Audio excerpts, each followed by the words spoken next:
आज की कहानी है मेरा भाग्य।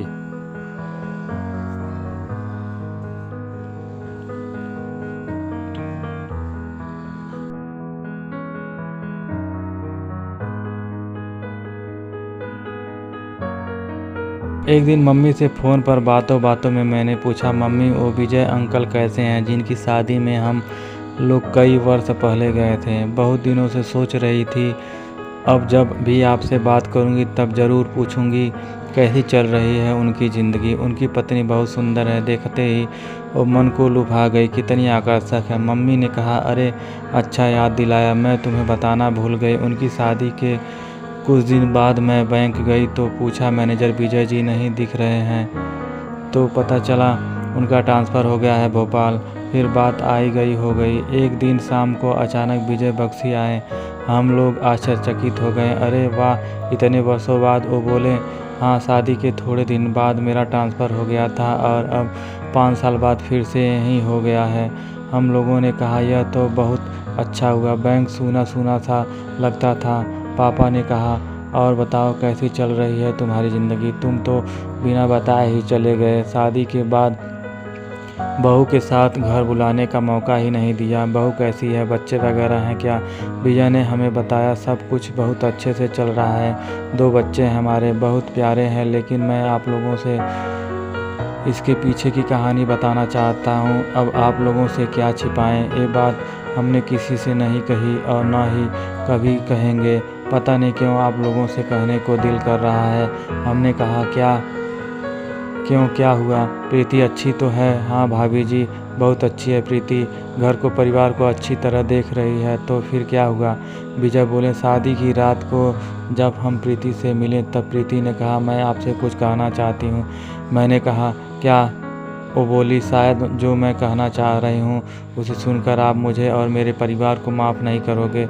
मैंने कहा, ऐसी क्या बात है प्रीति? प्रीति ने बताया, मेरी शादी की बात मेरी मम्मी की एक सहेली ने की थी।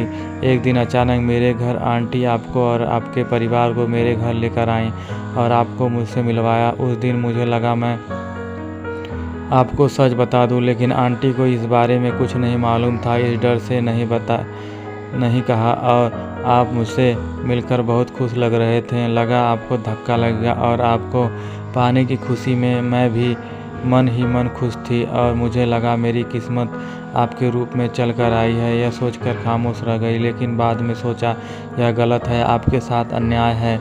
और सोचा शादी की रात को आपसे कहूँगी, फिर आपका जो फैसला होगा मुझे मंजूर होगा। मैं यह कहना चाह रही हूँ, मैं आपको संतान का सुख नहीं दे सकती क्यों प्रीति बोलो, क्योंकि मैं किन्नर हूँ। विजय ने कहा, क्या कह रही हो प्रीति? हाँ विजय जी, यह सच है। प्रीति, यह क्या कह दिया? मुझे ऐसा लग रहा है धरती फट जाए और मैं उसमें समा जाऊँ। लेकिन तुम्हें मैं बहुत चाहने लगा हूँ। तुम्हें देखकर कोई नहीं कहेगा कि तुम किन्नर हो।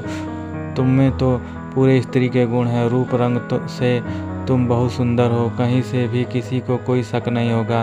प्रीति ने कहा, जी विजय जी, जब मैं छोटी थी तब से लेकर आज तक मेरे माता पिता ने मुझे किन्नर जाति के लोगों से बचा कर रखा। किसी को भी यह जाहिर नहीं होने दिया कि हमारी बेटी किन्नर है। मैं अपने माता पिता की इकलौती संतान हूँ।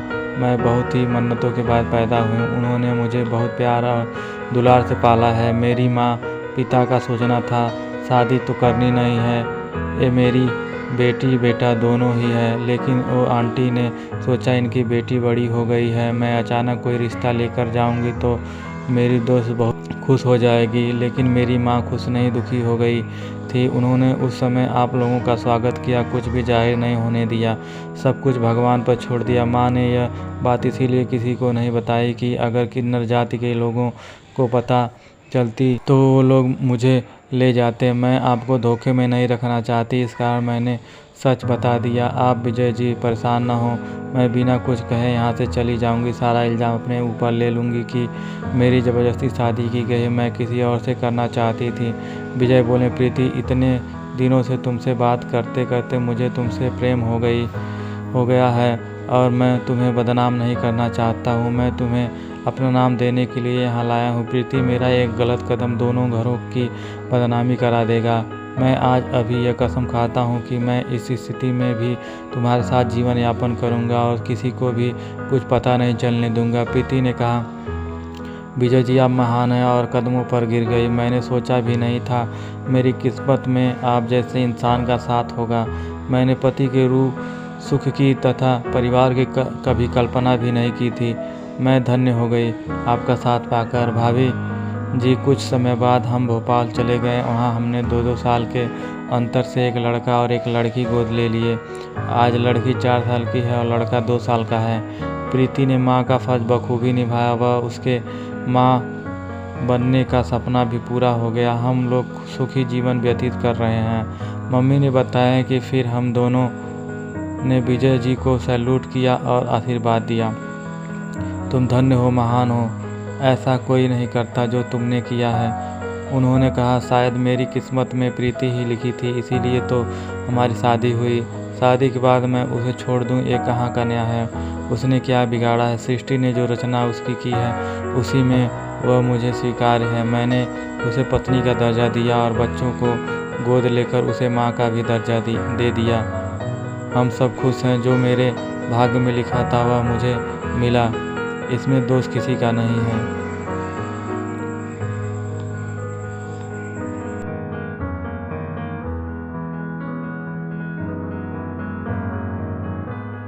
वीडियो अच्छी लगी हो तो लाइक और शेयर और सब्सक्राइब करें।